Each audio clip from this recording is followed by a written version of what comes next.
સુરેન્દ્રનગર જિલ્લાના અખિયાણા ગામમાં પાણી માટે હાહાકાર.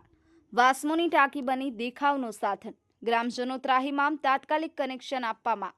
પાટડી તાલુકાના અખિયાણા ગામમાં પીવાના પાણીની તંગી ચરમસીમાએ પહોંચી છે. ગામના રહેવાસીઓએ તંત્ર સામે તીવ્ર અસંતોષ વ્યક્ત કરતા જણાવ્યું કે 3 વર્ષ પહેલા ગ્રામ પંચાયતના સદસ્ય પરેશભાઈ મકવાણાની કોશિશોથી વાસ્મો યોજના હેઠળ પીવાના પાણી માટે નવી ટાંકી બનાવવામાં આવી હતી.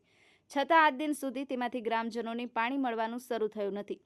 ટાંકી તંત્રની અનિચ્છા કે બેદરકારીના કારણે આજે માત્ર એક મૂર્તિવૃત્ત બાંધકામ બની ગયું છે. પીડિત ગ્રામજનો વારંવાર તંત્રને રજૂઆતો કરતા હોવા છતાં અધિકારીઓના વહીવટી ધક્કામુક્કી વચ્ચે હજુ સુધી કનેક્શન આપવામાં આવ્યું નથી. પરિણામે હજારો ગ્રામજનો પાણી માટે દુઃખદ સંજોગો ભોગવી રહ્યા છે.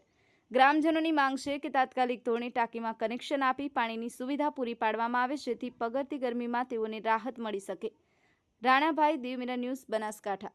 પરેશ મકવાણા, અખિયાણા ગામ પંચાયત સદસ્ય શ્રી. હું તાલુકા વિકાસ અધિકારી અને પાણી પુરવઠા અધિકારીને રજૂઆત કરું છું કે અખિયાણા ગામમાં જે વાસ્મો યોજના હેઠળ જે સબ ટાંકી બનાવવામાં આવેલ છે તે ટાંકીના 3 વર્ષ થયા હોવા છતાંય તે ટાંકીનું કનેક્શન આપવામાં નથી આવેલ. તે કનેક્શન તાત્કાલિક આપવામાં આવે.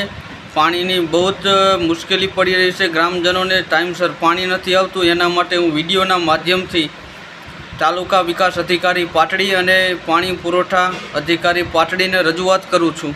જો આ પાણી અને કનેક્શન આપવામાં નહીં આવે તો બોડી સંખ્યામાં ગ્રામજનો સાથે રાખી અને અમે ઉગ્ર રજૂઆત અને આંદોલન કરીશું.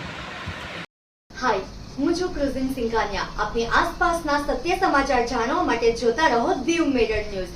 અને હા, લાઈક અને સબસ્ક્રાઇબ કરવાનું ભૂલતા નહીં. Thank you.